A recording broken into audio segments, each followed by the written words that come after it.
আমার ভাইরা, আমার বন্ধুরা, যুবক ক্রন্দন করতে করতে উমর রাদিয়াল্লাহু তাআলা আনহুকে বলে, হযরত উমর, তুমি কি জানো আমি এমন অপরাধ করেছি আল্লাহ ক্ষমা করবে না? যদি আমার গুনার বিভ্রান্ত শুনতে চাও উমর, আমার গুনার বিভ্রান্ত আমি তোমাকে শোনাবো না, আমাকে তুমি বিশ্বনবীর দরবারে নিয়ে চলো। সরদারে দো আলম বিশ্বনবীর দরবারে নেওয়া হলো। উমর রাদিয়াল্লাহু তাআলা আনহু বলেন, আল্লাহর নবী, আমি কি আসতে পারি? হ্যাঁ, আসতে পারেন। কি হয়েছে? একজন যুবক দেখলাম মক্কার অলিতে গলিতে ঘুরতেছে আর পাগলের মতো কাঁদতেছে। পাগলের মতো কাঁদতে কাঁদতে যুবক অস্থির হয়ে যাচ্ছে, কান্নার আওয়াজে আমি উমর কাঁদি। আল্লাহর নবী মুস্কি হেসে বলেন, উমর, তুমি কি জানো যেই যুবক আল্লাহর কাছে গুনাহ করার পরে আল্লাহর কাছে ক্রন্দন করে, আমি নবী বলে দিলাম, কুল্লু বানি আদম খাত্তাউন ওয়া খায়রুল খাত্তাইনা আত-তাওয়াবুন, আদম সন্তান ভুল করবে, আর ভুলকারীদের মধ্যে সবচেয়ে প্রকৃত বান্দা তো সেই যে ভুল করার পর তওবা করে। আওয়াজ দিয়ে বলুন সুবহানাল্লাহ। আমার ভাইরা, আমার বন্ধুরা, আল্লাহর নবী বলে, যুবককে নিয়ে আসো। যুবক সর্বপ্রথম আল্লাহর নবী সৌন্দর্যের চেহারার দিকে তাকিয়ে ক্রন্দন করতে করতে অজ্ঞান হয়ে গেল। যুবকের মাথার মধ্যে পানি ঢালার পরে যুবককে হুঁশ ফিরানো হলো। যুবককে বলা হলো, যুবক, তুমি কি অপরাধ করেছো যে অপরাধ করার কারণে তুমি এত বেশি ক্রন্দন করো? যুবক বলেন, আল্লাহর নবী, আমি এমন অপরাধ করেছি যদি আপনি শুনেন আমাকে ঘৃণা করবেন। আল্লাহর নবী বলেন, ওমা আরসালনাকা ইল্লা রাহমাতাল লিল আলামিন, আমাকে গোটা পৃথিবীর জন্য রাহমাতুল লিল আলামিন হিসেবে প্রেরণ করা হয়েছে। আমি তোমার গুনার বিভ্রান্ত শুনে কাঁদবো না, গুনার বিভ্রান্ত শুনে ভয় পাবো না। আমি আল্লাহর কাছে রহমতের দোয়া করব যেন বিশ্ব মালিক তোমার গুনাহকে maaf করে দেই। আওয়াজ দিয়ে বলুন সুবহানাল্লাহ। যুবকের হৃদয়ের কোণে একটু যেন সাহস হয়। যুবক এবার বলা শুরু করলো, আল্লাহর নবী, আমি মূলত কাফন চুরা। মানুষ যখন এলাকার মধ্যে কেউ ইন্তেকাল করে, গুরুস্থানে গিয়ে গিয়ে ওই মৃত ব্যক্তির কাফন চুরি করি। বিশ্ব নবী এবার তার মুখের মধ্যে আরেকটু হাসির রেখা, আল্লাহ মাফ করে দিবে, এই গুনাহটা বেশি গুনাহ না, যদি তওবা করো আল্লাহ মাফ করে দিবে, এরকম বিশ্ব নবীর মনের কাল্পনিক ধারণা। যুবক ক্রন্দন করতে করতে আবার বেশ হয়ে যায়। আল্লাহ নবী বলে, যুবক, তুমি কি অপরাধ করেছো? হাল কতালতা নাফসা, তুমি কি কাউকে হত্যা করেছো? না, আমি কাউকে হত্যা করি নাই। তুমি কি আল্লাহর সাথে শরীক করেছো?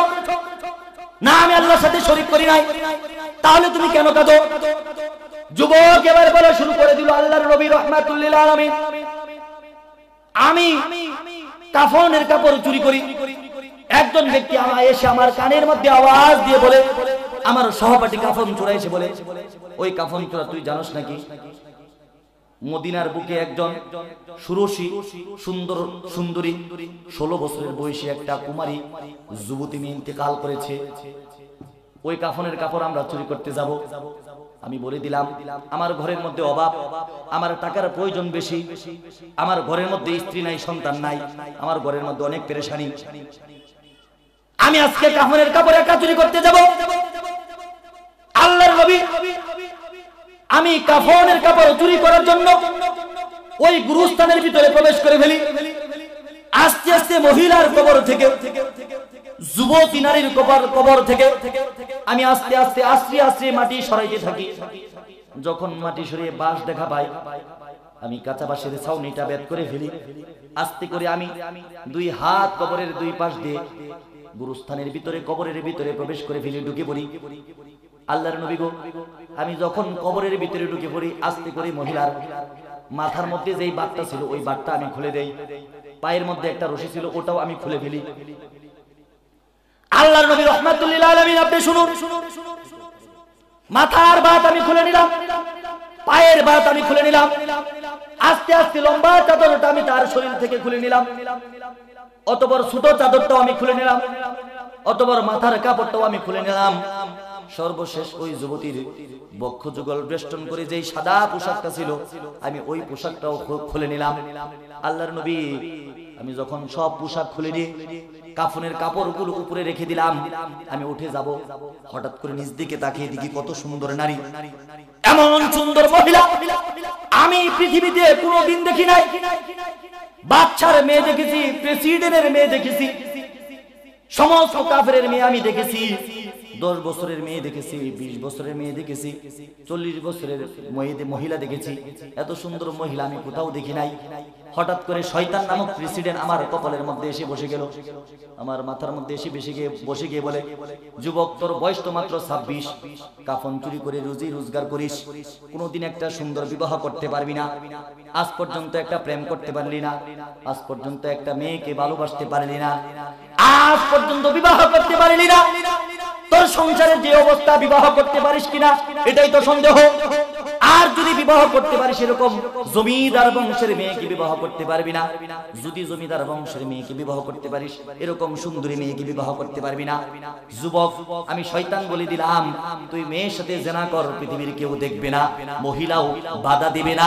আওয়াজ দিয়ে বলুন নাউযুবিল্লাহ। আমার ভাই আমার বন্ধুরা, আল্লাহর নবী এই ঘটনা শোনার পরে মাথাটা ঘুরিয়ে পিছন দিকে দিলেন। আল্লাহর নবী মুখ ফিরে নিয়েছেন। যুবক কাঁদতে কাঁদতে বলে, আল্লাহর নবী আমি আগেই জানতাম আমার ঘটনা শুনে আপনি মুখ ফিরে নেবেন। আমার ঘটনা বলা শেষ হয় নাই। আল্লাহর নবী তত বড় শুনুন, আমি যখন মহিলার সাথে অপকর্ম শুরু করে দিলাম, আমি আস্তে আস্তে মহিলার সব পোশাক খোলার পরে অপকর্মে যখন লিপ্ত হলাম, 10 মিনিট 15 মিনিট আমার মনের শয়তানের খাহেসাতকে আমি নিবারণ করে দিলাম। আমার বন্ধুরা আমার ভাইয়েরা মনে রাখবেন, পৃথিবীতে মানুষ গুনাহ করে শয়তানের ধোঁকা পড়ে। গুনাহ করার ফলটা, গুনাহ করার শুরুটা মজা, কিন্তু এর ফলটা বড় তিক্তা। আওয়াজ দিয়ে বলুন কথা ঠিক কিনা। যুবক জিনা করবে, জিনা করেছে গভীর রাতে, একদিন জিনা করার পরে সারা মাস টেনশন করেছে, আমি যে প্রেমিকার সাথে জিনা করলাম, যদি প্রেমিকা গর্ভবতী হয়ে যায় আমার ইজ্জত নষ্ট হয়ে যাবে। আওয়াজ দিয়ে বলুন কথা ঠিক কিনা। যুবক বলেন, আল্লাহর নবী আমি যখন জিনা করলাম আমার ভিতরে টেনশন ঢুকে গেল, আমি ভয় পেয়ে গেলাম। মৃত ব্যক্তির সাথে জিনা করেছি, আমার ভিতরে টেনশন ফিল করতেছে। আমি 2 হাত কবরের উপরে রেখে আমি লাফ দিয়ে কবরের উপরে উঠে যাব, এরকম নিয়ত করলাম। হঠাৎ করে আমি ভাবলাম কে যেন থাপ্পড় দিয়ে আমার পায়ের মধ্যে ধরেছে। আমি নিচ দিকে তাকিয়ে দেখি মহিলা ধরে নাই, মহিলা তো শুয়ে আছে, মহিলা নাপাক অবস্থায় শুয়ে রয়েছে। আল্লাহর নবী আমি মহিলার চোখের দিকে তাকাইলাম, আমি চোখের দিকে তাকাই দেখি 2টা চোখ বন্ধ, মুখটার মধ্যে উজ্জ্বল হাসির রেখা। মহিলা যেন আমাকে বলতেছে, যুবক দুনিয়াতে যদি আমি সুন্দরী মহিলা ছিলাম, আমার সাথে যদি জিনা করতা, আমাকে যদি নাপাক করে দিতা, আমি গোসল করে পবিত্র হয়ে গিয়ে আল্লাহর কাছে তওবা করে নিতাম। আওয়াজ দিয়ে বলুন কথা ঠিক কিনা। আল্লাহর নবী আমি ভাবতেছি, মহিলা আমাকে বলতেছে, যুবক আমি যদি জীবিত থাকতাম, আল্লাহ যদি তোমার সাথে আমার বিবাহ বন্ধনের আবদ্ধ করে দিতেন, আমার জীবন আমার যৌবন তোমার জন্য ঢেলে দিতাম, আমি আর তুমি দুনিয়াতেও স্বামী স্ত্রী থাকতাম, আখিরাতেও স্বামী স্ত্রী থাকতাম। পৃথিবীর একটা নিয়ম হচ্ছে, যুবক শোনো, যখন মানুষ ইন্তেকাল করে তাকে সুন্দর করে গোসল করে পবিত্র করে তারপরে তাকে কবরে দাফন করা হয়। আওয়াজ দিয়ে বলুন কথা ঠিক কিনা। মহিলা যেন আমাকে বলতে শুরু করে, আল্লাহর নবী আমি জীবিত থাকলে গোসল করে পবিত্র হয়ে যেতাম, আমি মৃত্যুবরণ করেছি, আমাকে তুমি নাপাক করে দিয়েছো। আল্লাহর নবীর আল্লাহ পাকের ফেরেশতা হযরতে ইসরাফিল আলাইহিস সালাতু ওয়াস সালাম যেদিন সিংহার মধ্যে 3টা ফু দিবে, আল্লাহ পাক রব্বুল আলামিন যেদিন বিলকুম বিইذنিল্লাহ আল্লাহর নামে দাঁড়িয়ে যাও, আল্লাহর কসম রে যুবক বলে দিলাম সব কবরের লাশগুলো দাঁড়িয়ে যাবে, আমি আল্লাহর কাঠগড়ায় বিচার না করে দাঁড়াবো না। আওয়াজ দিয়ে বলুন সুবহানাল্লাহ। যুবক বলে, আল্লাহর নবী আমি চিন্তা করলাম মহিলা তো আসামির কাঠগড়ায় আমাকে দাঁড় করে দিবে, আল্লাহর নবী আপনি বলুন আল্লাহ আমাকে ক্ষমা করবে কিনা। আল্লাহর নবী মুখটা ফিরে নিলেন। এতক্ষণ তো আবু বকর খুশি ছিল, ঘটনা শোনার পরে আবু বকর চোখের জল ছেড়ে দিয়ে বলে, যুবক কি কুলাঙ্গার, তুই কি কাজ করলি। উমর তার গর্দান ফিরিয়ে নিয়েছে, উসমান আলী রাদিয়াল্লাহু তাআলা আনহুমা উভয় তাদের মুখ ফিরিয়ে নিয়েছে। আমার ভাইরা আমার বন্ধুরা বুঝে থাকলে বলুন, এই যুবকের কি এখন এই পৃথিবীতে কোনো বন্ধু আছে নাকি? পৃথিবীর সবচেয়ে পরম বন্ধু বিশ্বনবী মুহাম্মদুর রাসূলুল্লাহ সাল্লাল্লাহু আলাইহি ওয়াসাল্লাম যুবককে অস্বীকার করে দেয়। যুবক তার কলিজার মধ্যে হাত দিয়া পাগল পারা হয়ে পাহাড়ের উপর চলে যায়। পাহাড়ের উপর কাঁদতে কাঁদতে অস্থির হয়ে যায়। যুবক কেঁদে কেঁদে কণ্ঠে বলে, আল্লাহ, পৃথিবীর সব মানুষ আমাকে ঘৃণা করে, এমন অপরাধ করেছি কোন পৃথিবীর কোন বাবা আমার কাছে মেয়ে দিবে না, পৃথিবীর কোন সন্তান আমাকে বাবা বলে ডাকবে না, তোমার নবীও তো আমার সে অস্বীকার করেছে, আমার কি হবে? একদিন, 2 দিন, 3 দিন, 40 দিন পর্যন্ত হয়ে গেল। 40 দিন পরে আল্লাহর নবীর কাছে আল্লাহ জিবরাইল আলাইহিস সালাতু ওয়াস সালামকে পাঠিয়ে দিলেন। জিবরাইল এসে আল্লাহর নবীকে বলেন, আল্লাহর নবী, আল্লাহ পাক রব্বুল আলামিন আপনার কাছে কিছু জানতে চেয়েছেন। বিশ্বনবী আশ্চর্য হয়ে গেলেন। আল্লাহ পাক রব্বুল আলামিন বলেন, ওয়া মা ইয়ানতিকু আনিল হাওয়া ইন হুয়া ইল্লা ওয়াহাইয়ুহা। সারা জীবন আল্লাহ শুধু আমাকে জানিয়েছেন, আল্লাহর শিখানো বাক্যগুলো আমি জবান দ্বারা উচ্চারণ করেছি। আজকে আল্লাহ পাক আমার কাছে কি জানতে চাই? জিবরাইল বলেন, আল্লাহর নবী, আল্লাহ আপনার কাছে জানতে চেয়েছে এই পৃথিবীর সমস্ত মাখলুকাতের সৃষ্টিকর্তাকে। আওয়াজ দিয়ে বলুন কথা ঠিক কিনা? আল্লাহর নবী বলেন, জিবরাইল এই কথা কেন বললা? পৃথিবীর সমস্ত মাখলুকাতের সৃষ্টি একমাত্র আহকামুল হাকিমিন মহান রব্বুল আলামিন আল্লাহ পাক রব্বুল আলামিন। জিবরাইল দ্বিতীয় প্রশ্ন করেন, আল্লাহর নবী আপনি বলুন, এই পৃথিবীর সমস্ত মাখলুকাতের রিজিকের ব্যবস্থা, খাবারের ব্যবস্থা কে করে? গর্তের পিপিলিকার খাবারের ব্যবস্থা কে করে? মহাসমুদ্রের নীল তিমির 3 বেলা খাবারের ব্যবস্থা কে করে? প্রতিবন্ধী, বাবা নাই মা নাই, এই ব্যক্তির খাবারের ব্যবস্থা কে করে? জঙ্গলের সাপের খাবারের ব্যবস্থা কে করে? বা ব্যাঙের খাবারের ব্যবস্থা কে করে? আল্লাহর নবী চোখের জল ছেড়ে দিয়ে বলেন, জিবরাইল এমন প্রশ্ন কোনোদিন শুনি নাই। তুমিও জানো সব পৃথিবীর মাখলুকাতের সৃষ্টিকর্তা আল্লাহ, তাদের রিজিক দাতা আল্লাহ।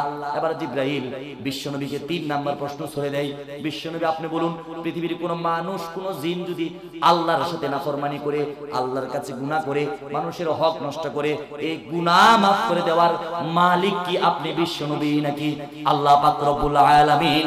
আওয়াজ দিয়ে বলুন সুবহানাল্লাহ। বিশ্বনবীর বুঝার আর বাকি রইল না। বিশ্বনবী বলে দিলেন, জিবরাইল আমি বুঝতে পেরেছি, একজন যুবক 40 দিন পূর্বে আমার কাছে এসেছিল, আমি তাকে অস্বীকার করেছিলাম। আমার মনে হয় যুবকের তওবা আল্লাহ পাক রব্বুল আলামিন কবুল করেছে। জিবরাইল বলেন, আল্লাহর নবী আসলে ঘটনাটা তাই। আবু বকর এবার আফসোস করে করে বলে, আল্লাহর নবী আমি তো অপরাধ করেছি, যুবকের কাছ থেকে মুখ ঘুরিয়ে নিয়েছিলাম।